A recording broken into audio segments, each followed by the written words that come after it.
3 लोकसभा और 7 असेंबली ज़िमनी इंतखाब के नतीजे आ चुके हैं, लेकिन सबसे बड़ा उलटफेर यूपी में देखने को मिला है।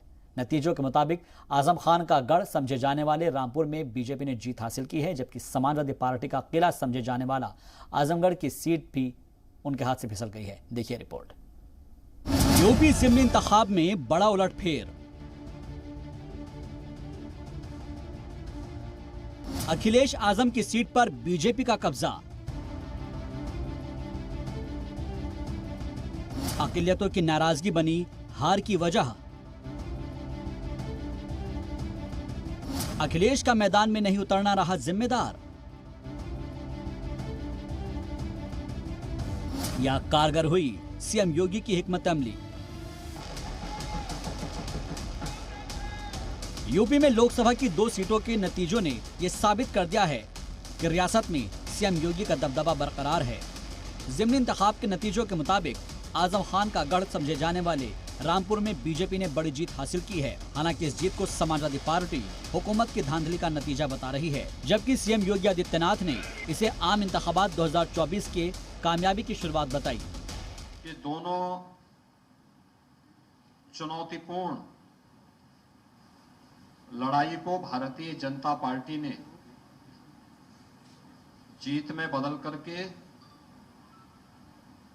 2024 के लिए एक दूरगामी संदेश दे दिया है। आपको ये आपकी जीत को हाथ में रखा गया है, लेकिन आपको मुबारक जो भी है, यदि मुसलमानों से इतनी ही घृणा है तो ये वोट के अधिकार से वंचित कर देना है। अगर हमारा वोट ही शिकायत और तकलीफ का बायस है और ये समझा जाता है कि हमारी वजह से कोई व्यवस्था बदल सकती है और उसको रोकने के लिए हमारे ऊपर सितम के पहाड़, मेरे पर नहीं, उन गरीब कमजोर लोगों का सितम के पहाड़ तोड़े जाते हैं, तो एक बार इस पर गौर किया जाना चाहिए। आजम खान का गढ़ कहे जाने वाले रामपुर से बीजेपी के घनश्याम सिंह लोधी ने समाजवादी पार्टी के आसिम रजा को शिकस्त दी है, जबकि आजमगढ़ लोकसभा की सीट पर बीजेपी के दिनेश लाल निरोहा ने समाजवादी पार्टी के सीनियर लीडर धर्मेंद्र यादव को शिकस्त दी है। कामयाबी के बाद दोनों उम्मीदवारों ने कारकुनान का शुक्रिया अदा करते हुए अपने अपने हलकों में आला क़यादत से तरक्की की उम्मीद जताई है। कि आप लोग भरोसा कैले बानी, कमल खिलेले बानी आजमगढ़ में, तो भारतीय जनता पार्टी आपके निराश ना होके दे और आज तक जो ना आजमगढ़ में ना भइल, अब वो आजमगढ़ में हुई। कहें कि पूजनीय हमारे प्रधानमंत्री जी और पूजनीय हमारे योगी आदित्यनाथ जी मुख्यमंत्री जी दोनों लोगों ने वादा किया है कि आजमगढ़ को चमकाएंगे। को जाता है, जो पार्टी के नेता उन्हें जाता है, और ऐसी धूप में उन्होंने बेचारों ने मेहनत की है। जो हमारे कार्यकर्ता हैं लगे रहे बेचारे, उन्होंने ये नहीं देखा कि हम धूप है, गर्मी है, बारिश है, क्या लगे, मतलब रात के 12-12 बजे सोए घर जाकर। मुलायम सिंह यादव का गढ़ समझे जाने वाले आजमगढ़ में समाजवादी पार्टी की हार पर धर्मेंद्र यादव ने अफसोस का इजहार किया।